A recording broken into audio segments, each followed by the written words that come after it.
You've seen all the videos, you've heard the hype, you've seen all the instructional videos on YouTube and all the other platforms. Become a life coach. It's beautiful. Yield big dividends, financial success, and stability, independence. You've seen it all, but what are the things that they don't tell you about life coaching? What are some of the things that we have to deal with as life coaches that you don't hear us talk about? We're going to talk about that and a little bit more after this.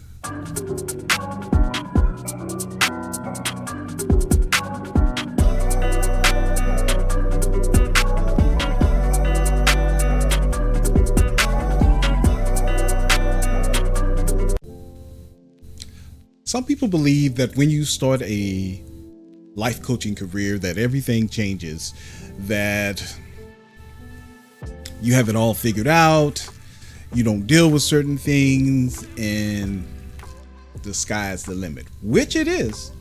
It really is. But when you become a life coach, it doesn't mean you cease to be human. As a life coach, we still deal with all the same things that you deal with. We still deal with life challenges. We still deal with imposter syndrome, being nervous, identity, self-esteem, confidence. At one point or another, we still deal with all these different things, because just because you become a life coach doesn't mean you're perfect. It doesn't mean that you don't have problems. It just means that you've figured out throughout your life's journey how to deal with some of these things, or that you come up with formulas or ways to deal with these things when you start to experience self-doubt or imposter syndrome or things of that nature.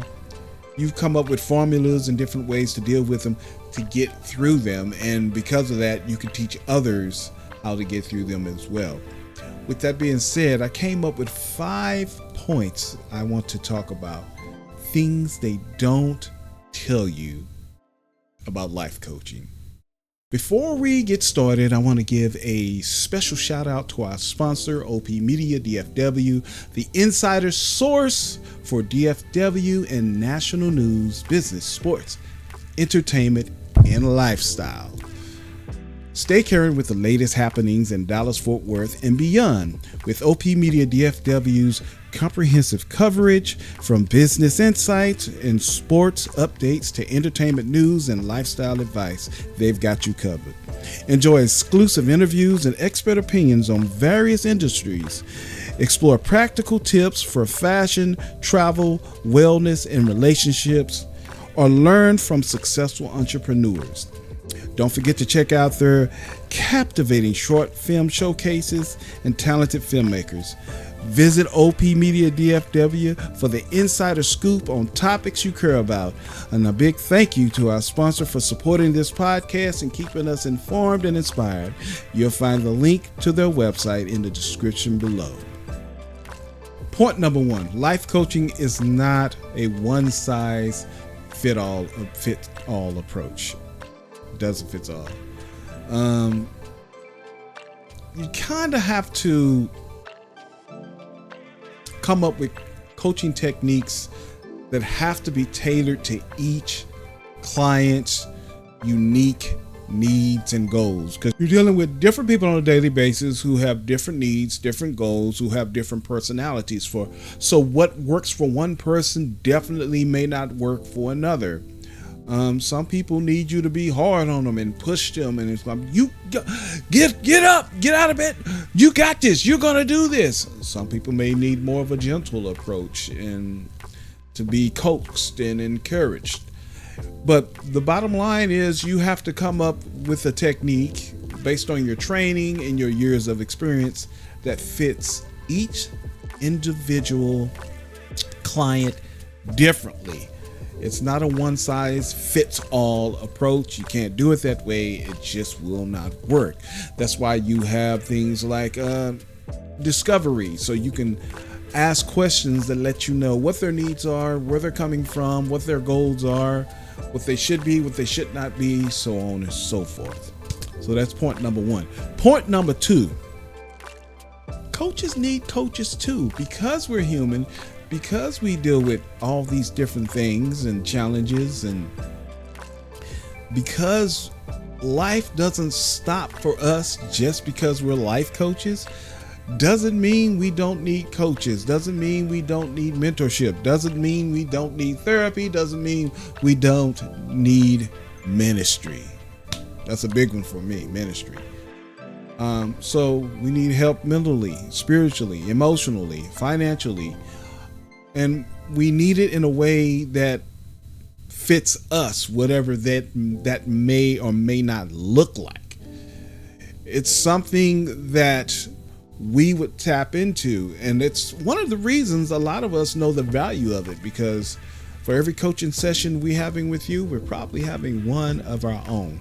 So you best believe that while we're coaching you, we're getting coached. And plus, we understand the fact that we never stop learning, we never stop growing, and we need to keep up with different things, techniques, and technologies that will help us help you. Point number three, life coaching is not therapy. You don't go to a life coach for mental abuse, trauma, therapy, counseling because of something that's happened in your childhood that has traumatized you. If you're looking for something that's going to help you with these mental and emotional problems, and you need to get therapy, because that's something deeper. We're going to help you get through life. We're going to help you set your goals. We're going to help you make wise business decisions based on what you're trying to accomplish in your life. That's what some of the things that a life coach helps you do. But if you have been traumatized as a child, whatever that may look like, get some help, get some therapy, get some serious therapeutic counseling. It's something that's needed. It's something that shouldn't be shied away from.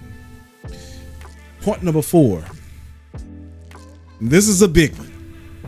The importance of client commitment.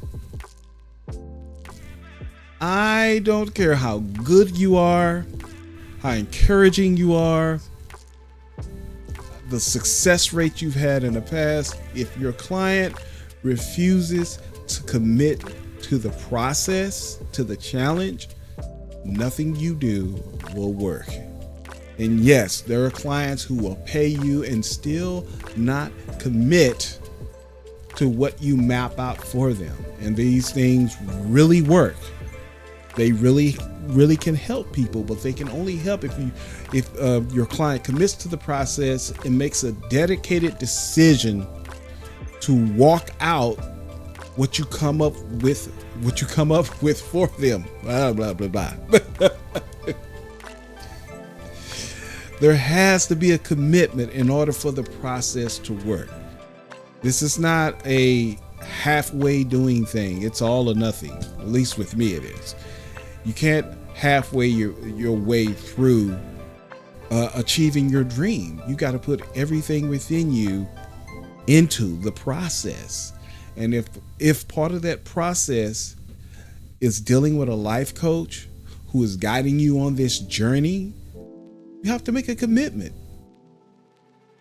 And that's just something that a lot of people don't know. I've seen coaches get frustrated, whether it's life coaches, business coaches, relationship coaches. People will come to them, pay them good money, and refuse to help. It's like they're just going through the motions. And they don't even want to do what it takes to get them out of the rut that they're in.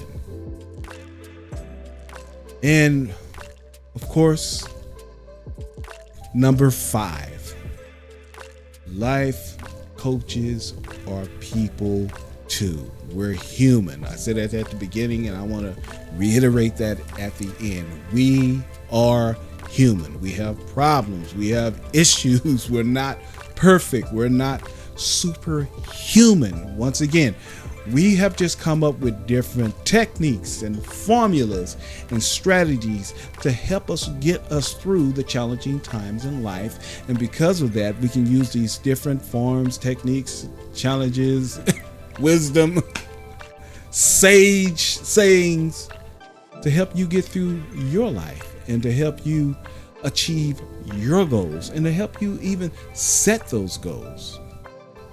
So this is just a short video to give you some behind the scenes insights into some of the things that we deal with as coaches and as teachers and as mentors, because a lot of times, even though those are two different things, life coaching and mentorships, sometimes there is some mentorship involved.